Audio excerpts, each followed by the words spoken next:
starts this fight club. A lot of guys are interested guys that just, are basically depressed or just not living the way they want to live or just need something to be into, needs a club to join. And this club pops up everywhere, all over the country, different places.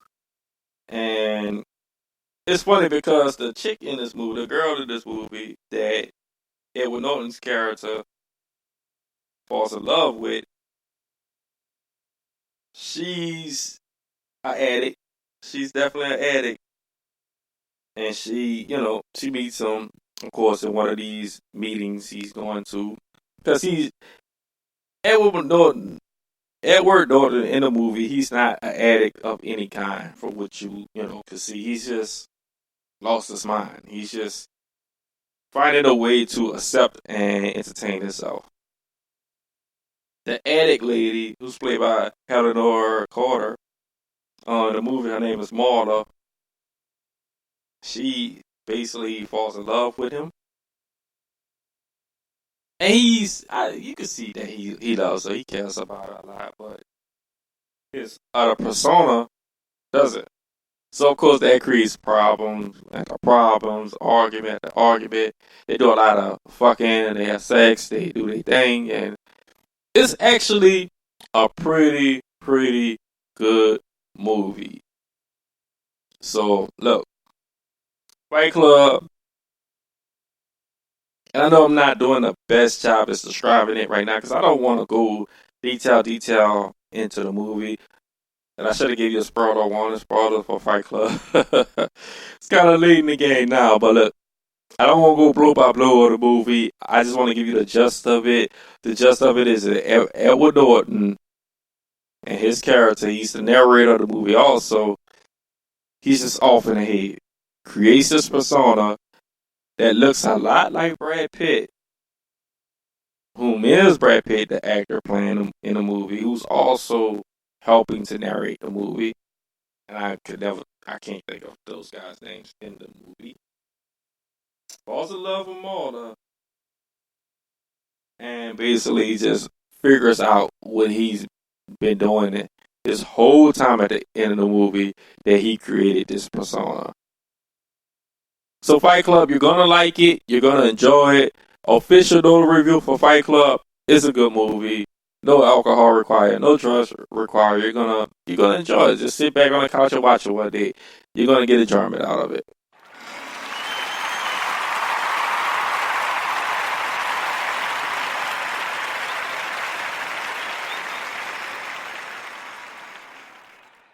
Now, fantasy football, we're going to straight into our sports segment. All right, fantasy football. Now, it must have been back in 2000. I want to say what 11 or 12. My brother-in-law, Charles Taplin, Omar, and I'm saying all this because I'm putting this podcast recording on our sports page, on our fantasy page, so the guys can hear it. This is for you, fellas. Anyway, my brother-in-law, my cousin, through marriage, Andre Charles, came to me about fantasy football. Well, actually, my brother-in-law did. He came to me and Andre about fantasy football. So, we was both kind of skeptical, but it was like, okay, we'll try it out. We'll play it. And that's because Omar, my brother-in-law, played it before previously with other guys. Liked it and basically brought it to our attention and started the league that's known now as the League of Shadows, ESPN Fantasy Football. Omar won the first league, of course, because he was the only one really knew how to play. After those few seasons we had, those two guys were like, okay, we're kind of done with fantasy football. I kept it alive. I was like, look, I'm not done with it. I'm enjoying it. I love it. I love football. So the fantasy football aspect was just great for me. So I took it to my friends, Elvin and Lawrence, got them into the league, got them into fantasy football. Eventually, Omar and Andre came back, and now we're a league of what, 14 now. The league is growing year by year. And the latest champion of the league, unfortunately, is Andre. Won it twice in a row. What's up, Andre? Big ups to Andre.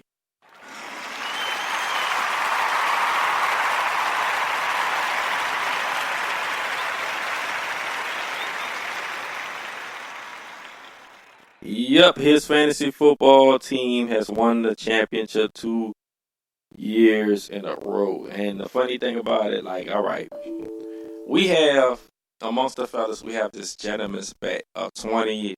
So everyone basically at the conclusion of the season, whomever wins the title, you could pay your $20 directly to him, or you could pay it to me, and I will pay him for you. So that's basically our gentleman's bet.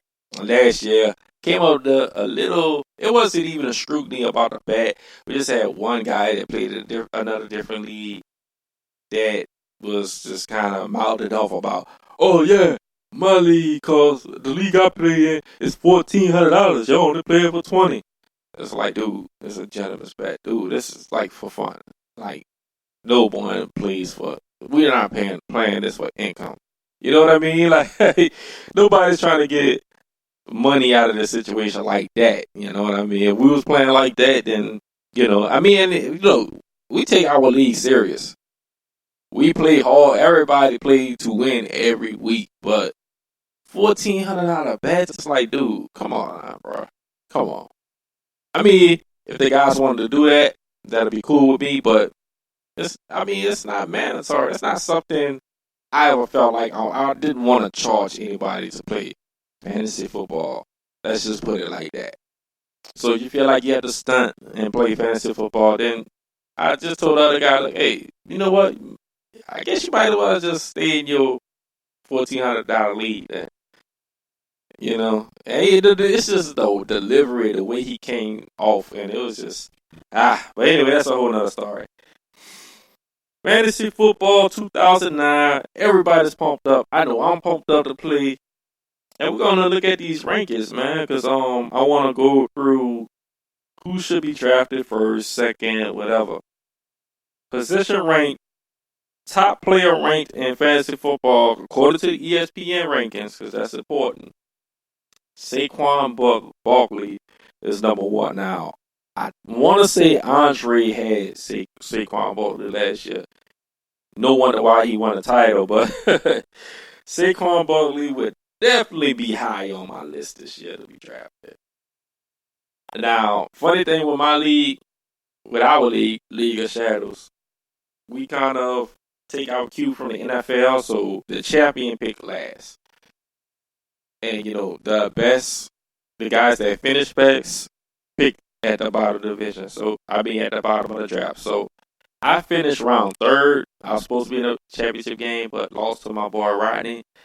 So it goes last pick Andre, second to last is Rodney, third to last is me, and therefore that on. So the newest guys that's in the league will be picking first, basically, because they're brand new.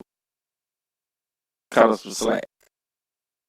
So the league rankings right now: Saquon Barkley, Alvin Kamara second. Christian McCaffrey jumped up to third. That's surprising. And I like Christian McCaffrey, but I wouldn't pick him third. Ezekiel Elliott, of course. David Johnson. David Johnson is kind of high for David Johnson to me. Le'Veon Bell, who didn't even play last year, but he's a big time player. Devontae Adams, that's kind of shocking that he's that high on the list. And I had him last year. He won some games for me. He's pretty good, but that's kind of they have him ranked as the best receiver, and no, I'm sorry. I will pick DeAndre Hopkins before I pick Devontae Adams. Or Michael Thomas before Devontae Adams. That's just me. Odell Beckham Jr. Those guys I named, Hopkins and Thomas, are also on there, 8 and 9. Todd Gurley would be an interesting pick this year because he didn't come off last year hot. He was basically damn near our backup last year. So he's gonna fall on my draft board. Melvin Gordon, Who knows if he's going to even be back at Canada? You can say the same for Ezekiel Elliott. Only thing different about those situations, I would say, is that Ezekiel Elliott, at least he's like working on a contract. I think Dallas will get him a contract before the season starts. Belfort Gordon situations is bad on all fronts. I don't know about that. Also, you got your quarterbacks. Now, quarterbacks will be taken low on my draft boards. Unless your name is Mahomes. Patrick Mahomes will be taken high.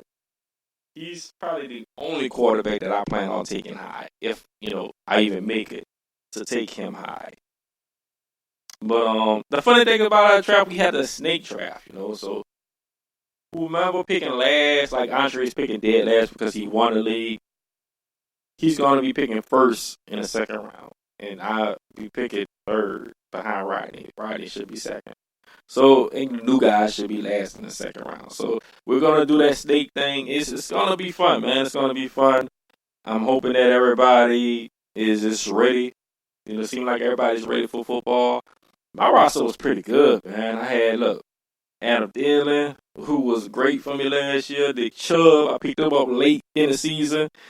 Not actually late, probably like week 7 or 8. He came through big time for me. Almost got me to the championship. You got Antonio Brown with a new team.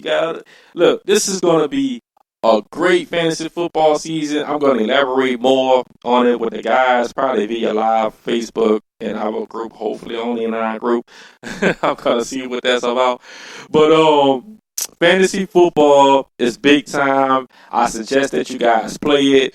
If I had the Nola ranked fantasy football, of course, fantasy football would be legendary, man. It's a great experience. A lot of people play it, man. They was talking about it today on ESPN on Get Up, ESPN's Get Up show. It's a great experience that I think not enough people play. But I think you will enjoy fantasy football if you play. I really honestly can say that you will enjoy it. Fantasy football, legendary. That's official Nola review ranking.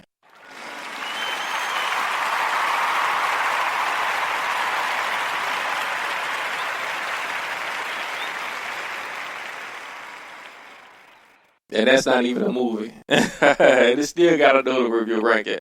But look, hey man, thanks for joining me for the second season of Nola Reviews. This has been the first show of the second season.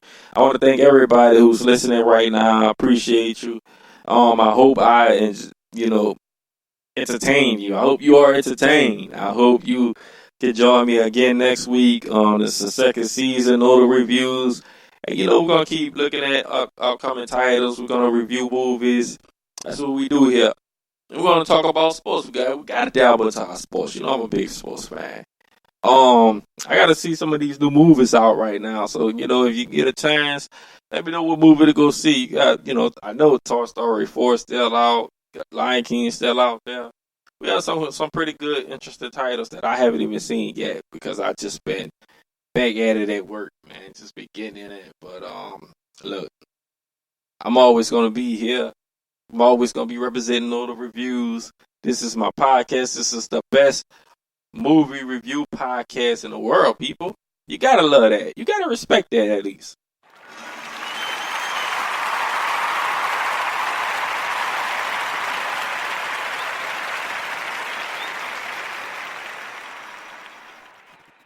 So until next time, stay safe,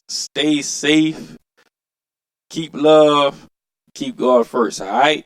Peace out. Know the reviews. Kels. Much love to y'all.